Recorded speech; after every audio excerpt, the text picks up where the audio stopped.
Hi friends আমি মুনিয়া আজকে meunière হেসেলে আছে সুইট সাওয়ার প্রন অনেক অনেক চ্যানেলে এই রান্না রয়েছে তবু কেন তুমি আমারটা দেখবে তবু কেন তুমি আমারটা ফলো করবে কারণ আছে বন্ধু সঙ্গে থাকো দেখতে থাকো আস্তে আস্তে বলছি আর হ্যাঁ নতুনদের জন্য রইল আমার অনেক অনেক শুভেচ্ছা ডিমের কুসুমটা সাদা অংশ থেকে আলাদা করে নিও 250 গ্রাম প্রনে 1 টেবিল স্পুন ব্ল্যাক পেপার আন্দাজ মতো নুন 2 চামচ কর্নফ্লাওয়ার দিয়ে ভালো করে মাখবো খুব ভালো করে হাত দিয়ে নেড়ে নেড়ে এটাকে মিশিয়ে নেব এবার দিয়ে দেব ডিমের সাদা অংশ পুরোটা দেব না অল্প করে দেব মাখাবো এটাকে ভালো করে ডিমটা যেন বেশি না হয় একদম গামাখা মাখা হবে একটা লাল ক্যাপসিকাম একটা হলুদ ক্যাপসিকাম আর একটা মিডিয়াম সাইজ পেঁয়াজটাকে বড় বড় করে কেটে নেব আর এরকম ভাবে পাপড়ি বার করে নেব ক্যাপসিকাম হাফ নেব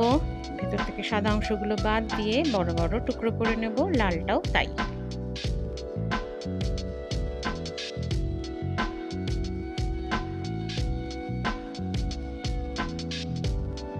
নিয়েছি টমেটো কেচাপ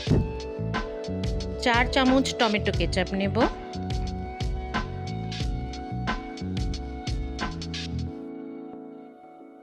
নিয়েছি সুইট চিলি সস এটা নেব 1 চামচ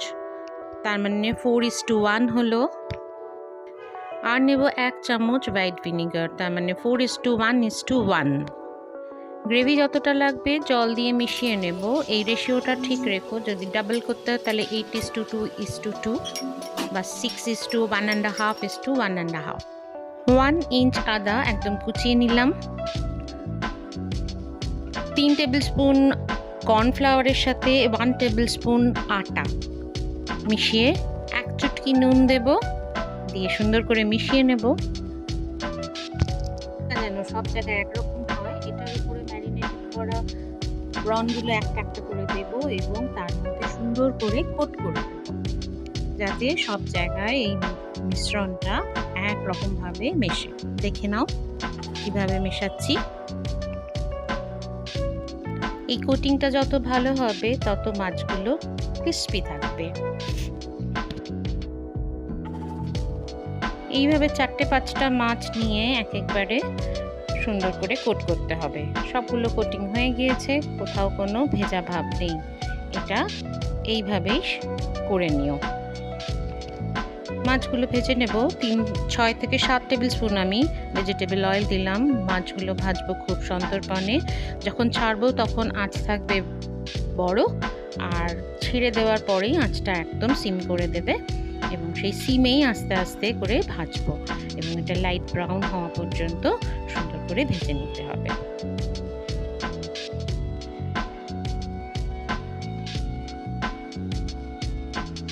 মাছ ভাজাটা ধৈর্য করে ভাজতে হবে দেখো সুন্দর কালার এসে গেছে এটা আমি এবার তুলে নেব সবগুলো এইভাবেই ভেজে নিয়েছি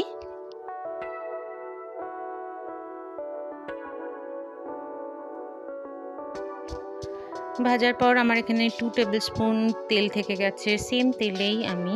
ওই কুচানো আদাগুলো ফোড়ন দিয়ে দিলাম প্রথমে দেব পেঁয়াজ তারপরে ক্যাপসিকামগুলো ফ্লেমটা কিন্তু এখন হাই আছে এই ফাঁকে বানিয়ে নিই 1 চামচ কর্নফ্লাওয়ার আর জল দিয়ে গ্রেভির জন্য এইভাবে মিশিয়ে নিলাম আমাদের সসটাও রেডি আছে আমাদের কর্নফ্লাওয়ারের গোলাটাও রেডি হয়ে থাকলো এটা খুব বেশি ভাজবো না একটা হালকা পিঙ্ক কালার হলেই হয়ে যাবে দেখো এবার দিয়ে দিব আমাদের তৈরি হওয়া সসটা সস ধোয়া জলটুকু দিয়ে দিলাম মাছগুলো কি করে ক্রিস্পি থাকবে পরে বলছি এই অবস্থায় মাছগুলো দিয়ে দিলাম সসে নুন থাকে তাই খুব বিবেচনা করে নুন দিতে হবে এরপরে দিয়ে দেব কর্নফ্লাওয়ারের গোলাটা। বেশিক্ষণ কিন্তু ফোটাবো না, নামিয়ে নেব। রান্না কমপ্লিট। মাছটা ভেজে রাখলে, গ্রেভিটা রেডি রাখলে, সার্ভিংয়ে ঠিক 5-7 মিনিট আগে যদি মিক্সিং করো, শিওর এটা ক্রিস্পি থাকবে। ভালো লাগলে বন্ধুদের সঙ্গে শেয়ার করো, লাইক করো, কমেন্টস করো, আর অবশ্যই